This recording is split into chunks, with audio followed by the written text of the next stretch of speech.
there was an accident last night, and before I even start this story, I just want to say Munchkin is here. Clearly, she is alive and well.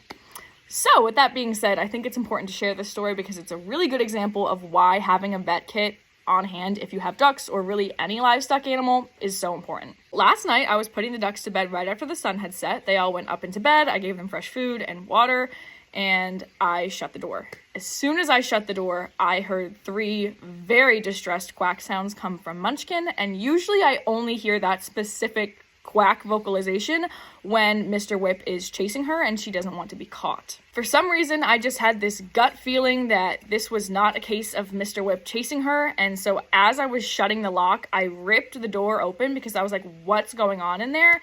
And Munchkin immediately runs to the back of the coop, and I look at her and she's, holding her foot weird, so I run into the coop, I look and I see that there's blood in the bedding, and of course, instantly panic sets in. I pick Munchkin up, I grab her, I run into the house. The duck dad and I take her over to where I keep my vet kit. We evaluate her injuries, and I see she has a really minor scrape on the top of her foot and a cut on the bottom of her foot that is bleeding. Bleeding can be extremely dangerous for birds because they don't have that much blood to begin with, so they really don't have that much to lose without causing serious problems. Now, because I was prepared for this situation, it wasn't that big of a deal. But if I hadn't been prepared to stop the bleeding, this definitely could have become a bigger problem because the closest exotic ER vet where I could take my duck is an hour and a half away, and they might not even have a bird person on staff at the moment, so there was a potential that I would have had to take her to New York City. Luckily, though, I did have the proper equipment in my vet kit so that I could disinfect her foot, I could clean her foot, and I could use the clotting powder to get the bleeding to stop. I didn't want to take any chances of her foot potentially getting cut open again on the bedding out in the coop, so she stayed inside the house on puppy pads so that there was nothing she could potentially hurt her foot on again.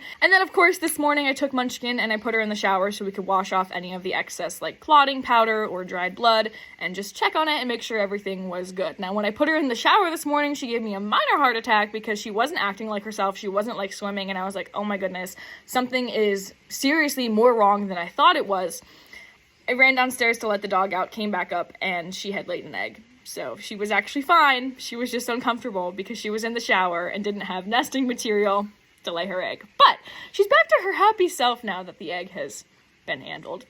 And I just think this is a really good example of why you should have a vet kit for any kind of minor injury situation that could potentially happen in the middle of the night when you don't have access to a vet, or if you don't have access to a vet in general, to be prepared to handle these things. If I had absolutely no access to a vet at the time and I did not have a vet kit, what I probably would have done was use contact solution because I know that it's sterile to wash the wound, and then I would have used cornstarch to clot the bleeding. And that's obviously a fine thing to do if you are in an emergency situation, but I do think it's a lot easier to handle a situation when you are feeling really panicked, when you have everything you need just easily accessible in a vet kit all together. I don't have to run to the bathroom and then to the kitchen to get everything while I have a duck that's bleeding. Once everything had settled down, I checked the duck cameras to see what went wrong, and I saw that Munchkin, Donut, and Avocado Toast literally tried to run out the door as soon as they saw that I was shutting it, and that is how Munchkin got her foot caught. So to avoid any future incidents of ducks getting caught in the door, I am simply going to be placing the food bowl farther back into the coop before I shut the door so that